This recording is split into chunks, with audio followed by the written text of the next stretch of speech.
ماں کے کہنے پر اولاد کا جو ہے دین پر آ جانا، اس کی بہت ساری مثالیں، دلیلیں حدیث پاک سے ملتی ہیں۔ ایک دلیل تو اس کی یہ بھی ہے کہ ام سلیم رضی اللہ تعالیٰ عنہ کے پہلے خاوند، ان کا نام مالک تھا، اور وہ ایک مرتبہ تجارت کے لیے دوسرے اس ملک گئے ہوئے تھے۔ اب جب پیچھے ام سلیم رضی اللہ تعالیٰ عنہ نبی علیہ السلام کی خدمت میں حاضر ہوئی تو انہوں نے نبی علیہ السلام کا واز سنا، دل موم ہو گیا، انہوں نے کلمہ پڑھا، مسلمان ہو گئیں۔ جب ان کے خامد واپس آئے تو انہوں نے اپنے خامد کو بتایا کہ میں تو کلمہ پڑھ کے مسلمان ہو چکی ہوں، آپ بھی مسلمان ہو جائیے۔ انہوں نے جواب میں کہا میں نے تو ابھی سوچا نہیں، چنانچہ ابھی میاں بیوی بات کر رہے تھے، ان کے چھوٹے بیٹے جن کا نام انس تھا، وہ ننھا منا بچہ وہ ماں باپ کے قریب آیا، اس کو دیکھ کر باپ نے کہا بیٹے تمہاری ماں مسلمان ہو گئی، نہ میں نے ہونا ہے نہ تو نے ہونا ہے۔ جب باپ نے یہ بات کہی تو ماں نے کہا بیٹے میں کلمہ پڑھ کے مسلمان ہو گئی ہوں، تم بھی کلمہ پڑھ کر مسلمان ہو جا۔ اب ننھے انس نے ایک نظر باپ پر ڈالی، ایک نظر ماں پر ڈالی، حدیث پاک میں آتا ہے اس نے اونچی آواز سے کلمہ پڑھا اور وہ بھی اسلام کے اندر داخل ہو گیا۔ تو دیکھیے ماں باپ کی نسبت بھی ماں کی بات اولاد زیادہ مانتی ہے۔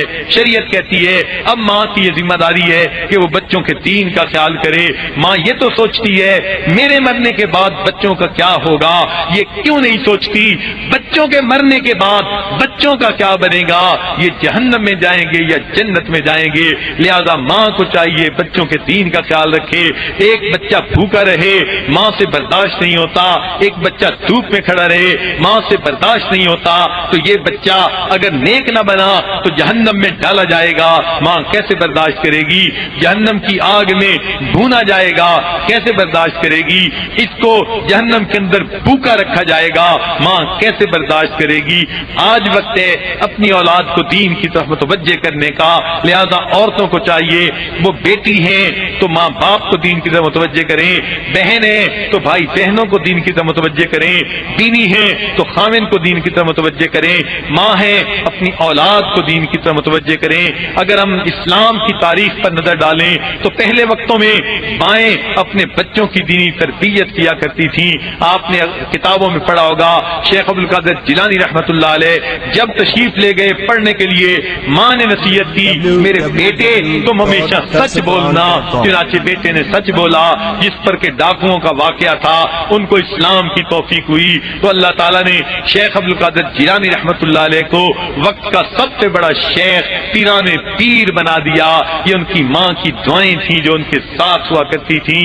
اسی طرح بایزید بستامی رحمۃ اللہ علیہ کے بارے میں آتا ہے بچپن میں یتیم ہو گئے، ان کی پرورش ان کی والدہ نے کی، اچھی تربیت کی اور یہ وقت کے اتنے بڑے شیخ بنے۔ ان کے بارے میں جنید بغدادی رحمۃ اللہ علیہ فرمایا کرتے تھے کہ بایزید بستامی کو اولیاء کے اندر وہ مقام حاصل ہے جو جبریل علیہ السلام کو فرشتوں کے اندر مقام حاصل ہے۔ اتنے بڑے بزرگ بنے۔ اسی طرح شیخ خواجہ قطب الدین بختیار کاکی رحمۃ اللہ علیہ ان کی تربیت ان کی والدہ نے کی۔ اس کے مشہور واقعہ ہے قطب الدین بختیار کاکی رحمۃ اللہ علیہ کا۔ اسی طرح حضرت خواجہ معین چشتی اجمیری رحمۃ اللہ علیہ ان کی تربیت ان کی والدہ نے کی، حتیٰ کہ بچپن میں کبھی ان کو بے وضو دودھ بھی نہیں پلایا تھا۔ اس برکت کا یہ نتیجہ نکلا 7 لاکھ ہندو ان کے ہاتھ پر مسلمان ہوئے، 70 لاکھ مسلمان توبہ طائب ہو گئے۔ اللہ نے یہ اعزاز عطا فرمایا۔ تو مائیں اس وقت میں اولاد کو دین کی طرف متوجہ کرتی تھیں اور بچے پھر بڑے ہو کر کتنے اچھے بنا کرتے تھے۔ تو یہ ایک فطری سی چیز ہے۔ آج کی ماں کو بھی چاہیے اپنی اولاد کو دیندار بنانے کے لیے فکر مند ہو جائے، دل میں غم لگا ہوا ہو، فکر لگی ہوئی ہو میری اولاد دیندار کیسے بن جائے۔ آج تو ماں اپنے ہاتھوں سے فرنگیوں جیسے کپڑے خریدتی ہے، انگریزوں جیسے کپڑے خریدتی ہے اور انہی جیسے کپڑے اپنے معصوم بچے کو پہناتی ہے، پھر جو ہے ٹی وی آن کر کے بچے کو گود میں لے کر بیٹھتی ہے، سینے سے لگا کے دودھ بھی پلاتی ہے، ٹی وی کے اوپر ڈرامہ بھی دیکھ رہی ہے۔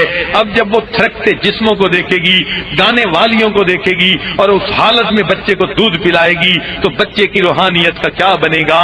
ماں نے اس بچے کی روحانیت کا گلا اپنی گود کے اندر گھونٹ کے رکھ دیا، اس لیے پھر بچے بے ادب بنتے ہیں، نہ فرمان بنتے ہیں، نہ ماں باپ کی مانتے ہیں، نہ کسی اور کی بات مانتے ہیں۔ پھر کہتی پھرتی ہیں جی کیا کریں، اولاد تو سنتی نہیں، میرا بیٹا تو میرے لیے زندہ مردہ برابر ہے، میں کیا کروں؟ چنانچہ یہ باتیں اس وقت کرنی پڑتی ہیں جب ہاتھوں سے اولاد نکل جاتی ہے۔ آج عورتوں کو چاہیے اپنی اولاد کے دین کی طرف آنے کے لیے فکر مند رہیں، اس کے لیے کوشش کرتی رہیں، پھر دیکھیں اللہ تعالیٰ کی کیسے رحمتیں آئیں گی، اللہ تعالیٰ کی طرف سے کیسی برکتیں آئیں گی۔ تو مائیں اپنے بچوں کو دین کی طرف متوجہ کریں۔